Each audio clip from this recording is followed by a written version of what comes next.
Hey, geometry. So here we are looking at angle pair relationship proofs. We've done a little bit of these before as well, but we're going to add a few things in here.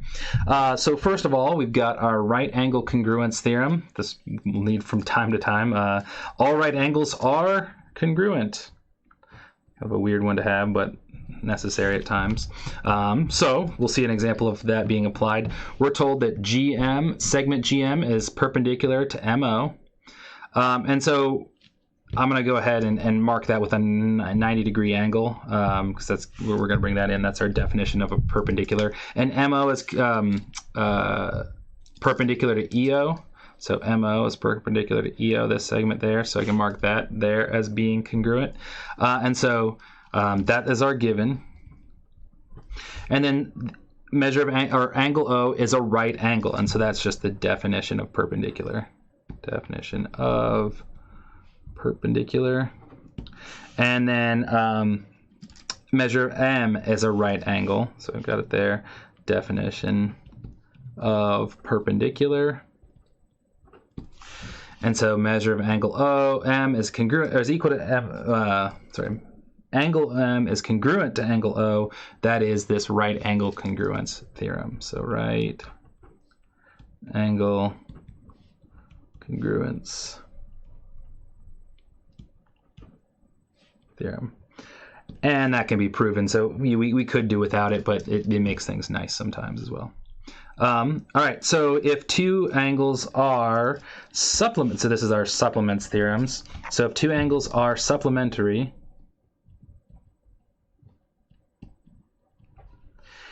to the same angle, then they are congruent. So if A is supplementary to B, and well, I guess we're going to get that example down here. And then the other example is if two angles are supplements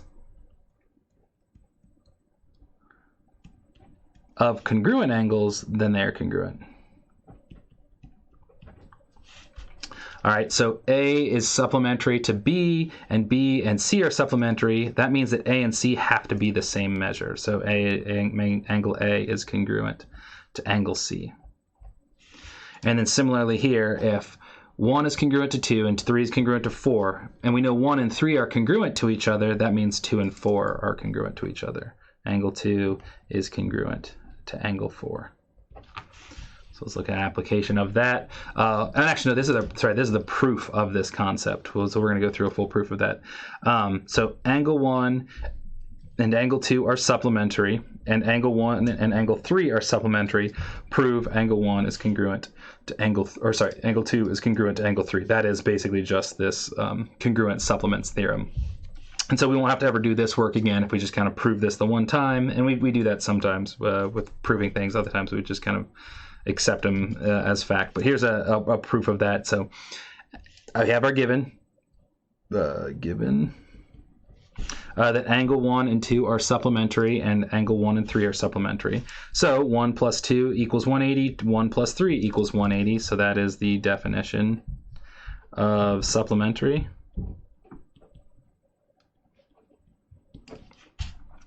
And so then we can say measure of angle 1 plus 2 is equal to 1 plus 3.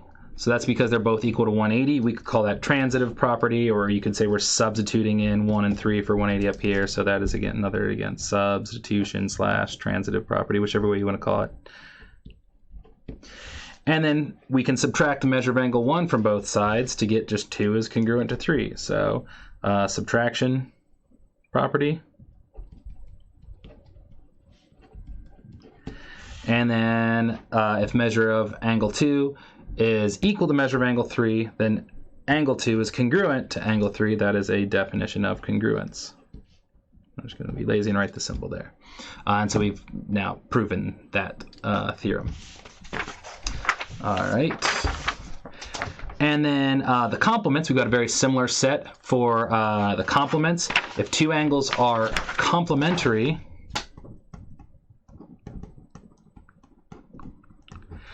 to the same angle, then they are congruent. And also if two angles are complementary, I get a little messed up there. sorry, and I should say complements. And that one, let's just try that again because of where this is going. Complements of congruent angles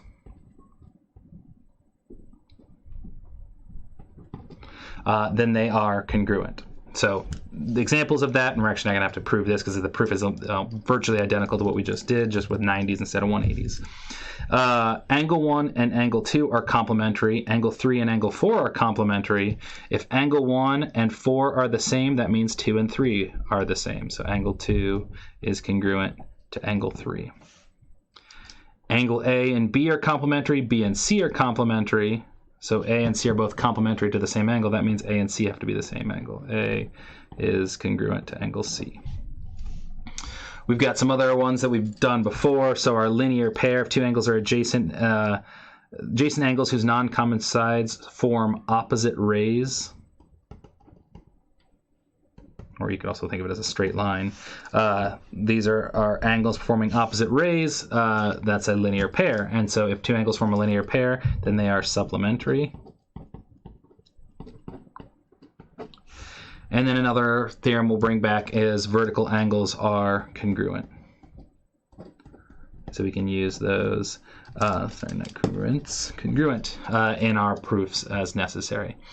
So some vertical angle practice. Angles 1 and 2, or that means they're telling us these angle 1 and 2 are a linear pair. That's basically saying that's a straight line, which in geometry, a line that looks straight is straight. So we didn't actually need them to tell us that based on this image. And angles 1 and 4 are a linear pair, so they'll add a 180. And 1 and 3 are vertical angles, so they're telling us that much. So are the following statements true or false? Angle 1 is congruent to angle 3. That is true. That's the vertical angles bit.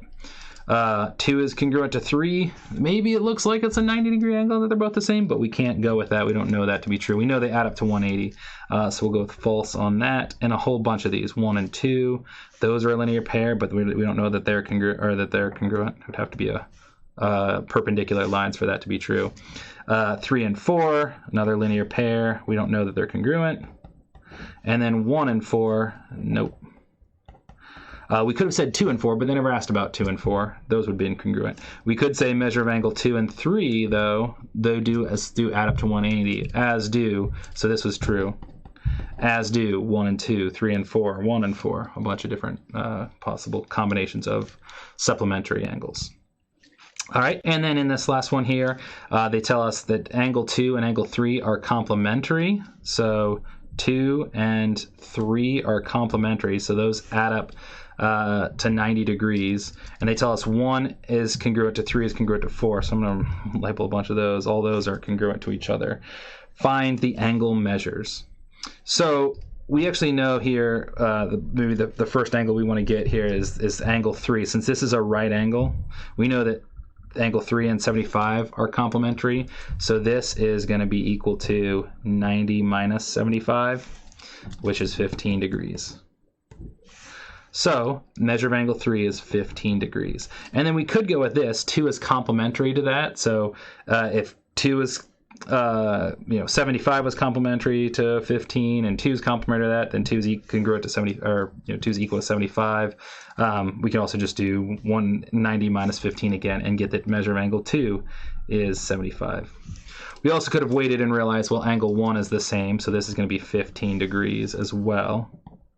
And then we realize that this is a right angle. Those two form a right angle. Those two are complementary since we have that straight line, and that's those two angles are complementary, add up to 90 degrees. And then measure angle 4 is also another 15 degrees. Vertical angles could get us there. We see that it's vertical with 1, but also we just know that it's congruent from what they've told us. So they've given us a bunch of different ways of getting to that point.